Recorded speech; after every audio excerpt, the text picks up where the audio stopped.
आशिष शेलार यांनी राज ठाकरेंवर टीका करताना वापरलेल्या एका शब्दावरून पंढरपुरातला एक तरुण भडकला। या तरुणानं थेट आशिष शेलार यांना फोन करत जाब विचारण्याचा प्रयत्न केला। आशिष शेलार नेमकं काय म्हणाले होते पाहूया। भाजप नेते आशिष शेलार यांनी पत्रकार परिषदेत वापरलेल्या बडवे या शब्दावरून पंढरपुरातील एक तरुण भडकला आणि त्यानं थेट आशिष शेलार यांनाच फोन लावला। बडवे म्हणून बोलतो, आम्ही बीजेपीला मानणारे माणसं आहेत। बीजेपीला मतदान करतो पंढरपुरात। आम्ही आज काँग्रेसच्या काळात मंदिर ताब्यात आमचं काढून घेतलं, त्याच्यानंतर 2014 पासून आजपर्यंत आम्ही अक्षरशः आमच्या लोकांना भिकेला लावलं त्या काँग्रेसने, म्हणून आम्ही बीजेपीचा हात धरला। तर बीजेपी आमच्या डोंगरावर लाथा घालायला लागली।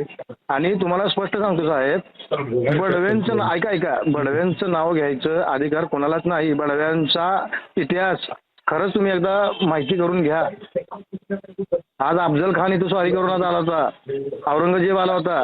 प्लेगच्या काळामध्ये मंदिराचं संरक्षण बडव्यांनी केलंय। राज ठाकरेंवर टीका करताना शेलार यांनी बडवे हा शब्द वापरला होता। मातोश्रीच्या विठ्ठलाला घेरणारे बडवे कोण हे राज ठाकरेंनी स्पष्ट करावं असं चॅलेंज शेलारांनी दिलं होतं। तुम्ही म्हणाला होता मातोश्रीच्या माझ्या विठ्ठलाला बडव्यांनी घेरलंय, कोण आहे बडवे? आज तुम्हाला सवाल मराठी माणूस विचारतोय, हे बडवे कोण? तुम्ही राज ठाकरेजी म्हणाला होता। आज हे प्रश्न संयुक्तिक आहेत, याचं उत्तर मनसेला द्यावं लागेल। शेलारांच्या याच वक्तव्यावर चिडून पंढरपुरातील तरुणानं नाराजी व्यक्त केली।